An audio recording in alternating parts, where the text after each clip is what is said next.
Adani group को लेकर के आ रही है एक बड़ी खबर। अडानी ग्रुप ने फैसला लिया है कि वो अपना एफपीओ स्क्रैप कर देंगे, यानी पूरा भरा हुआ 20,000 करोड़ रुपए का एफपीओ वापस लेने का फैसला ले लिया है अडानी ग्रुप ने। गौतम अडानी का एक मैसेज आया है और साथ ही साथ कंपनी ने जो रिलीज जारी करी है, सबसे पहले तो उन्होंने एक चिट्ठी लिखी है बीएसई को, जिसमें उन्होंने साफ लिखा है कि किस तरीके से उनके बोर्ड ऑफ डायरेक्टर्स ने 1 फरवरी को एक हुई बैठक में ये फैसला लिया है कि वो अपने सब्सक्राइबर्स को पूरा पैसा लौटा देंगे। तो जो एफपीओ भरा है, जिन लोगों ने सब्सक्राइब किया है, उनको एक एक रुपया वापस कर दिया जाएगा, यानी वो 20,000 करोड़ रुपए जो कि 1 रुपए के फेस वैल्यू पे सब्सक्रिप्शन के लिए एफपीओ के लिए दिया गया था अडानी ग्रुप को, या प्लेज किया गया था, वो वापस हो जाएगा। तो ये कहा है अडानी ग्रुप ने बीएसई को एक चिट्ठी लिख करके, और उसके साथ ही साथ एक मीडिया रिलीज भी जारी करी है। एक प्रेस विज्ञप्ति में मीडिया के लिए लिखा हुआ है अडानी ग्रुप ने कि Adani enterprises limited stands by it's investors, यानी वो अपने निवेशकों के साथ खड़ा हुआ है अडानी ग्रुप। और क्योंकि निवेशकों को नुकसान होने की जो एक चिंता दिख रही है, या एक सीधा सीधा जो जिस तरीके के नंबर्स हैं, जिस तरीके के लेवल्स हैं, जो कि बाजार में जो भाव चल रहा है इस समय, और एफपीओ के जो प्राइस बैंड था उसमें जो इतना बड़ा डिफरेंस है, उसके चलते जो इन्वेस्टर्स को नुकसान हो सकता है, या बहुत सारे और सवाल जो उठे हैं, उसको लेकर के गौतम अडानी ने एक जो अपनी तरफ से एक जो संदेश दिया है, वो ये कहा है कि ये नॉट मॉरली करेक्ट, यानी नैतिक रूप से ये सही समय नहीं है या सही तरीका नहीं है एफपीओ को लाने का, फंड को रेज करने का। तो इसलिए वो इसको वापस ले रहे हैं। और चेयरमैन ने ये भी कहा है कि बोर्ड ने इस समय ये फैसला लिया है ताकि वो सारे सवाल, या उस तरीके की जिस तरीके की उंगलियां उठी हैं उस कंपनी को लेकर के, अडानी ग्रुप को लेकर के, जिस तरीके की शंकाएं हैं, जिस तरीके के इन्वेस्टर्स को, निवेशकों को जिस तरीके की अ, परेशानियों का सामना करना पड़ रहा है, चाहे वो अपने निवेश को लेकर के, पूंजी को लेकर के हो, चाहे वो कंपनी के काम काज और उसके तौर तरीकों को लेकर के हो। तो जब तक वो चीज़ें दूर नहीं होती, तो शायद सरकार कोशिश ये है अडानी ग्रुप की कि वो फिलहाल अपने इस एफपीओ को वापस ले रहे हैं।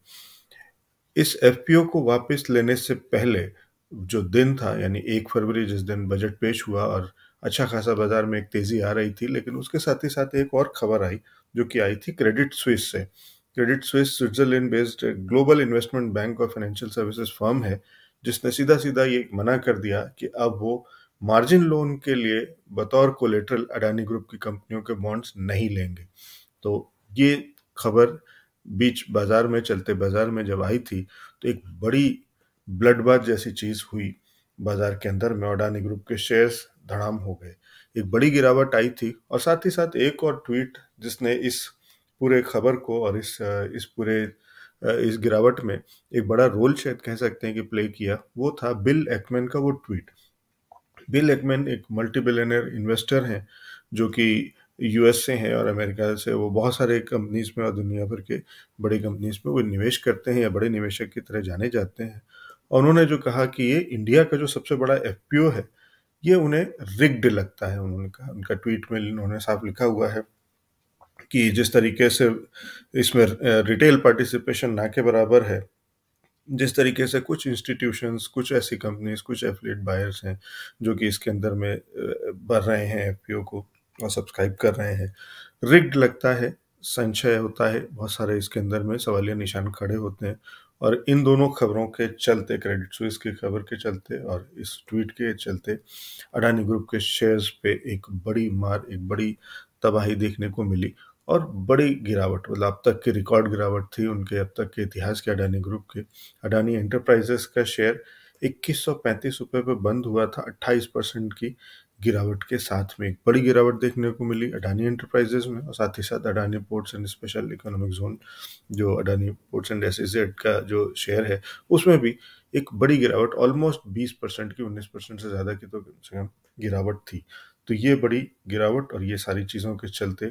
अडानी ग्रुप ने शाम तक ये फैसला ले लिया कि वो अपना एफपीओ वापस ले रहे हैं। अब देखना ये होगा कि कल जब एक्सपायरी का दिन है, वीकली एक्सपायरी है भारतीय बाजारों में, और जिस तरीके से एक्सपोजर है बैंक्स का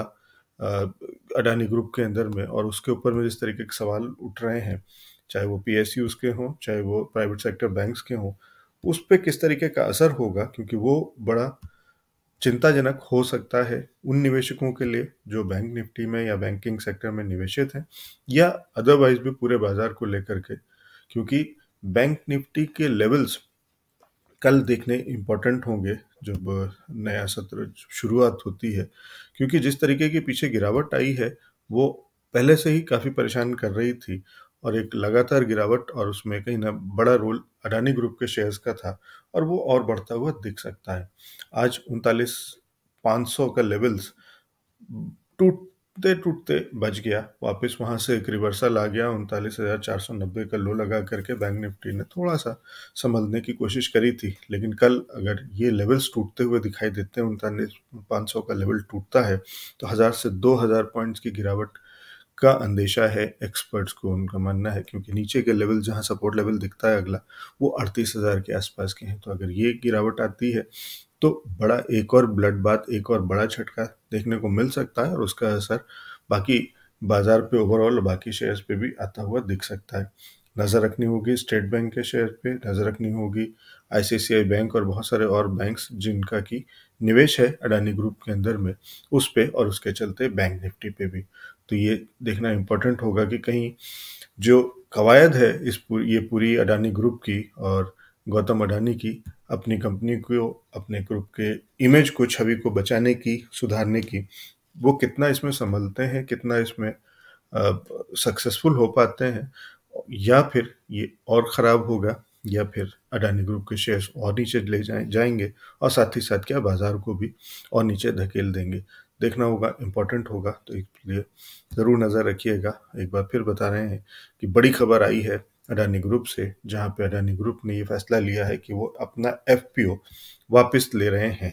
यानी एफपीओ अब वो नहीं खुला रखेंगे, और जो निवेशकों का पैसा है वो वापस कर दिया जाएगा। ये खबर आई है अडानी ग्रुप से।